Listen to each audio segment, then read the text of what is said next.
혹시 이런 생각 해보신 적 있으세요? 콘서트장이나 경기장처럼 사람이 빽빽한 곳에서도 내 스마트폰은 어떻게 멀쩡하게 터지는 걸까? 하고 말이죠. 오늘은 바로 그 비밀, 우리의 무선 세상이 거대한 혼돈에 빠지지 않고 질서정연하게 돌아가는 그 보이지 않는 규칙들에 대한 이야기입니다. 자, 한번 상상해 보세요. 5만 명이 꽉 들어찬 경기장. 만약 이 모든 사람들이 한꺼번에 옆 사람과 이야기하거나 소리를 지른다고 생각해 보세요. 아마 누구의 목소리도 제대로 들리지 않는 정말 끔찍한 소음만 가득하겠죠? 바로 이게 오늘 우리가 풀어볼 미스터리입니다. 경기장의 소음처럼 수만 개의 무선 신호도 서로 겹치면 그냥 알아들을 수 없는 잡음이 되어버리거든요. 그런데 대체 어떻게 우리는 아무렇지 않게 통화도 하고 인터넷도 할 수 있는 걸까요?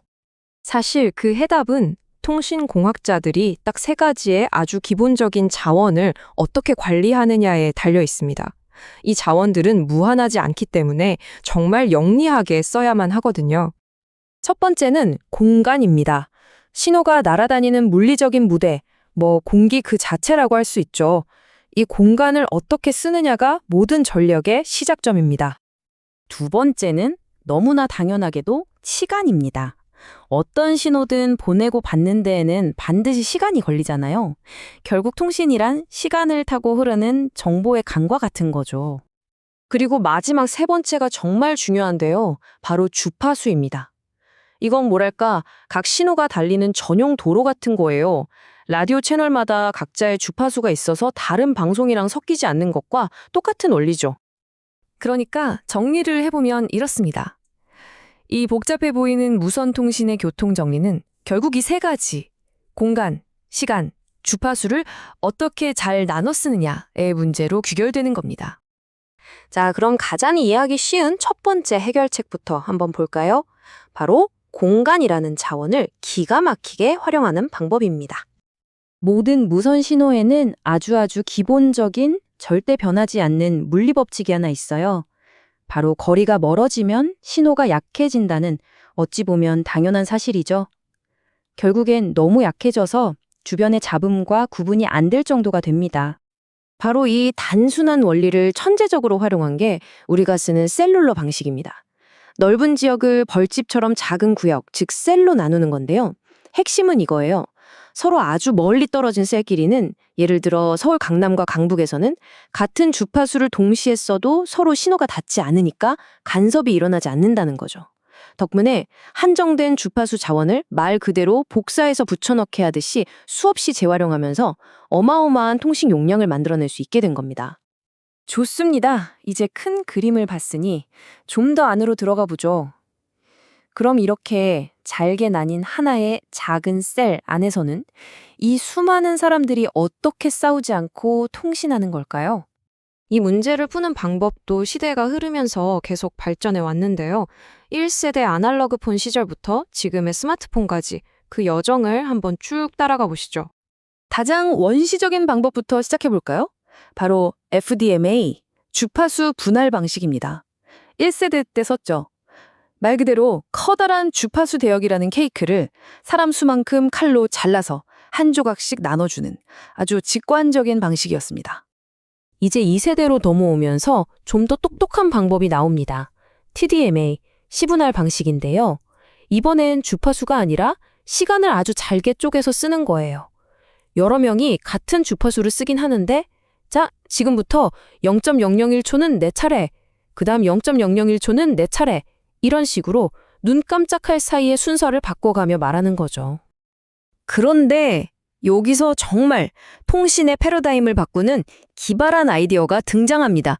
잠깐만, 모두가 같은 장소에서 같은 시간에 같은 주파수로 말하게 하면 어떨까? 대신 서로 다른 언어로 말하는 거야. 이게 바로 CDMA, 코드 분할 다중 접속의 핵심입니다. 여기서 말하는 다른 언어가 바로 각 사용자에게 부여된 서로 절대 섞이지 않는 고유한 디지털 암호 같은 거예요. 이 암호들은 서로를 그냥 투명하게 통과시켜버리기 때문에 신호가 겹쳐도 문제가 없는 거죠. 이 기술 덕분에 2세대와 3세대 통신은 말 그대로 폭발적으로 성장할 수 있었습니다. 자, 이게 어떻게 가능하냐면요. 제 목소리 데이터에 저만의 특별한 암호를 곱해서 공기 중으로 쏩니다. 그럼 공기 중에서는 다른 모든 사람들의 암호 섞인 목소리랑 뒤엉켜서 그냥 백색 소음처럼 들리겠죠? 그런데 기지국이 제가 썼던 바로 그 암호 키를 가지고 이 소음을 다시 들여다보는 거예요. 그럼 마법처럼 저와 다른 암호를 쓴 사람들의 목소리는 그냥 싹 사라지고 오직 제 목소리만 딱 하고 분리되어 나오는 겁니다. 정말 신기하죠?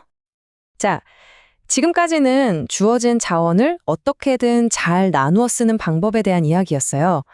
그런데 현대기술은 여기서 한 발 더 나아갑니다. 나눠 쓰는 게 아니라 아예 자원을 새로 만들어내면 어떨까 하고 말이죠. 그 해답이 바로 마이모, 우리말로는 다중입출력 기술인데요.